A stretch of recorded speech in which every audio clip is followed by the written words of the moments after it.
प्रणाम दोस्तों, स्वागत है आप सभी का हमारे YouTube चैनल सनातन मंत्र और भक्ति भजन में।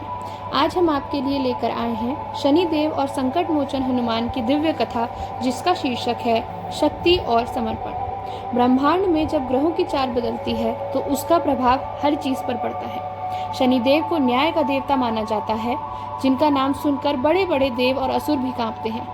लेकिन क्या आप जानते हैं कि पूरे ब्रह्मांड में केवल एक ऐसी ही शक्ति है जिससे स्वयं शनिदेव भी प्रभावित होते हैं, और वह है पवन पुत्र हनुमान। इन दोनों के बीच का संबंध केवल डर का नहीं, बल्कि परम सम्मान और वचनबद्धता का है। आइए जानते हैं वह कथा जब शनिदेव का अहंकार महावीर के चरणों में नतमस्तक हुआ। कथा का आधार त्रेता युग से जुड़ा है। रावण ने अपनी शक्ति के मद में आकर सभी 9 ग्रहों को बंदी बना लिया था और उन्हें अपनी लंका की सीढ़ियों में उल्टा लटका दिया था। शनिदेव भी रावण की कैद में थे। जब हनुमान जी सीता माता की खोज में लंका पहुंचे तो उन्होंने देखा कि शनिदेव असहाय अवस्था में कैद हैं। हनुमान जी ने अपनी असीम शक्ति से शनिदेव को रावण के बंधन से मुक्त कराया। मुक्त होते ही शनिदेव ने रावण पर अपनी क्रूर दृष्टि डाली, जिससे रावण के विनाश की नींव पड़ी। कृतज्ञ होकर शनिदेव ने हनुमान जी से कहा, हे अंजनी पुत्र, आपने मुझे मुक्त किया है। मैं आपसे अत्यंत प्रसन्न हूँ। आप मुझसे कोई भी वरदान मांग ले। हनुमान जी मुस्कुराए, कहा, प्रभु, बस इतना वरदान दीजिए कि जो भक्त मेरी शरण में आए हैं उसे आपकी वक्र दृष्टि का कष्ट न सहना पड़े। शनिदेव ने वचन दिया कि जो भी हनुमान जी की भक्ति करेगा, शनि उसे कभी कष्ट नहीं देंगे। समय बीतता गया और कलयुग के प्रभाव से एक बार शनिदेव को लगा कि उनके प्रभाव से कोई नहीं बच सकता। वह हनुमान जी के पास पहुंचे, जो उस समय भगवान श्री राम के ध्यान में मग्न थे। शनिदेव ने गर्जना की, हे वानर, मैं सूर्य पुत्र शनि हूँ। अब तुम्हारी राशि पर मेरी 7.5 शुरू होने वाली है। सावधान हो जाओ। हनुमान जी ने धीरे से आंखें खोली और विनम्रता से कहा, प्रभु, मैं तो अपनी आराध्य के ध्यान में हूँ। कृपया मुझे परेशान न करें। आप अपना कार्य करें, मुझे राम नाम जपने दें। लेकिन शनिदेव नहीं माने। उन्होंने कहा कि नियम के अनुसार उन्हें हनुमान जी के शरीर पर प्रवेश करना ही होगा। हनुमान जी ने कहा, ठीक है, आप मेरे मस्तक पर बैठ जाइए। जैसे ही शनिदेव हनुमान जी के मस्तक पर सवार हुए, हनुमान जी ने अपनी लीला शुरू की। उन्होंने अपने शरीर को विशाल करना शुरू कर दिया और भारी भारी पर्वत उठाकर अपने सिर पर रखने लगे।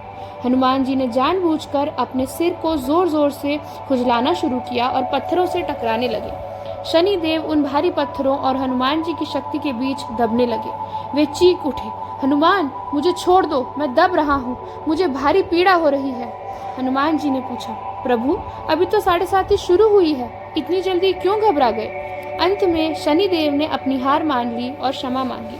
हनुमान जी ने उन्हें तभी छोड़ा जब शनिदेव ने पुनः यह प्रतिज्ञा की कि वे हनुमान भक्तों को कभी पीड़ित नहीं करेंगे।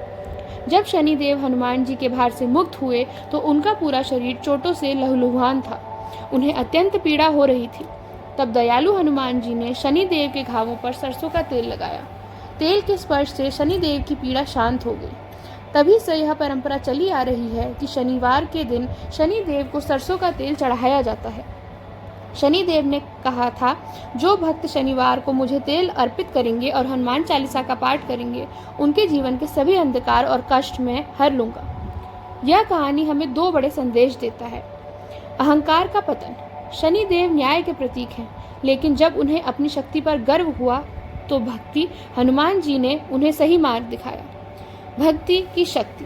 यदि आप हनुमान जी की तरह निस्वार्थ और समर्पित हैं तो काल और ग्रह भी आपको आहित नहीं कर सकते। यदि आप जीवन में संघर्ष, मानसिक तनाव या दैर्घ्य 7.5 से गुजर रहे हैं तो डरे नहीं।